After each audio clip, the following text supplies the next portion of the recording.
We are making a one-pan pesto chicken and orzo that you are going to love, and it comes together under 30 minutes. And I know you love a one-pot wonder, so this is going to be for you.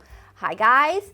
Today we are making one of my favorites. I love a one-pan chicken and orzo, okay? I don't think you can get enough recipes for it because they're just delicious. I love orzo because it becomes like really creamy and delicious. Add your protein of choice. I'm doing chicken. You can also do shrimp. You can also do chicken thighs. You can do sausage. You can do whatever you want.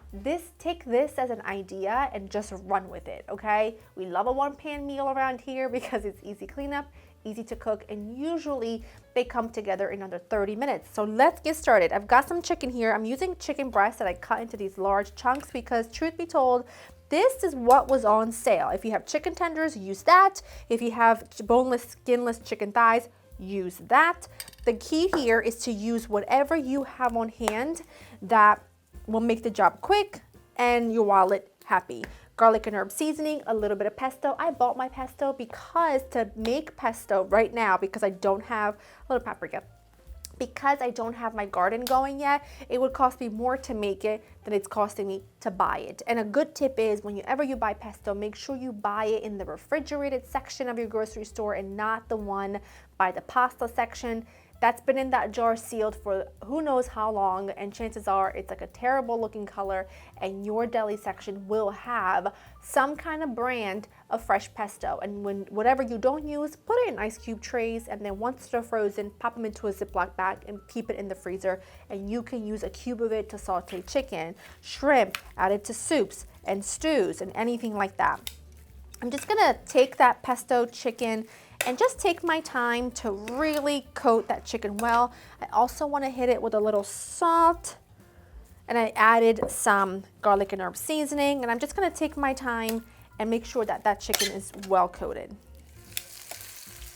Adding my chicken to my shallow Dutch oven, and I want you to see immediately what's happening to the oil. All of that flavor from the spices and the pesto is going to infuse in the oil, and that's just going to give you super good flavor from the off. Your orzo is going to soak all of that up and be absolutely phenomenal. So I'm going to go ahead and let this go not too high of a heat because I don't want to burn any spices or the pesto, and I'm going to let that cook until the chicken is almost fully cooked through. I'm going to do it in a couple batches, and it smells so good. I know it's a very spring summer dish. I know, I get it. I'm also using zucchini, which is so not in season in Jersey right now, as well as tomatoes. The thing is, I'm ready for summer days. I'm ready for spring days. I'm ready for colorful food. And so I am like pretending that it's nice out and we just didn't have a terrible storm. I'm pretending it's not 30 degrees outside. But if you want to make this with spinach instead of zucchini, go for it. If you want to use sun-dried tomatoes instead of regular fresh tomatoes, go for it. Just play around. That looks good. That's a lot of good drippings in there. I'm just going to add my zucchini. Let that wilt and cook down, and as that starts to release its natural, like all of the liquid, it'll lift all these bits in the bottom of the pan. And I'm gonna go ahead in the meantime and chop some garlic. Add your garlic. You can always add like a couple tablespoons of water, which is what I did to help release all those bits at the bottom of the pan. And you just know, just from the color of this, that it's gonna be sensational. That garlic just needs to cook out for like 30 seconds, otherwise you get too much of a sharp, like raw garlic taste. And I just want that to be a little bit more mellow. And it smells so good already. It's so fast. And like I said, if you don't wanna have zucchini, towards the end of the cooking time, go ahead and add a bag of spinach. It's really not that big of a deal. Add your orzo. Orzo is just rice-shaped pasta, and it's delicious for many reasons. First of all, I just love the shape because it soaks everything up, and then just gets really creamy when you cook it properly. It's really dynamite, and I love it. I'm gonna go ahead and add my stock. Add it right in, along with some cherry tomatoes. Beautiful. I'm gonna hit it with a little garlic and herb, my favorite.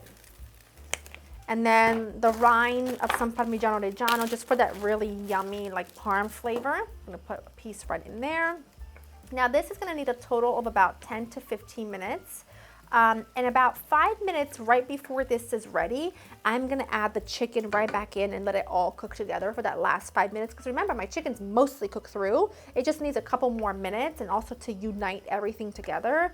And it's gonna be amazing. That is scrumptious and delicious. Now remember, 5 minutes. So it took 10 minutes for the orzo to get really nice and creamy. Then I added, it was a little al dente, then I added my chicken on top. My mouth is watering.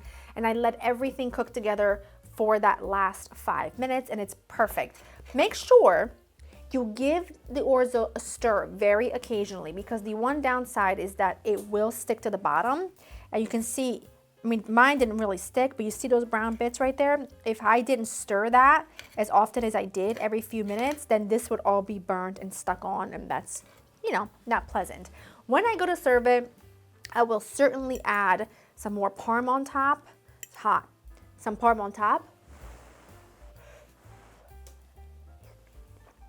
Hot.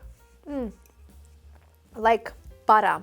Make sure you don't overcook your chicken, which is why I only cooked it. I seared it really, really well. Cooked it last few minutes. You can use chicken thighs to really be foolproof in terms of them not overcooking. But you know, that's perfect. The pesto flavor is not overwhelming, but everything together is a marriage made in food heaven. Go to LauraInTheKitchen.com for the written recipe. I hope you enjoyed spending time with me, and I will see you in the next one. Bye-bye.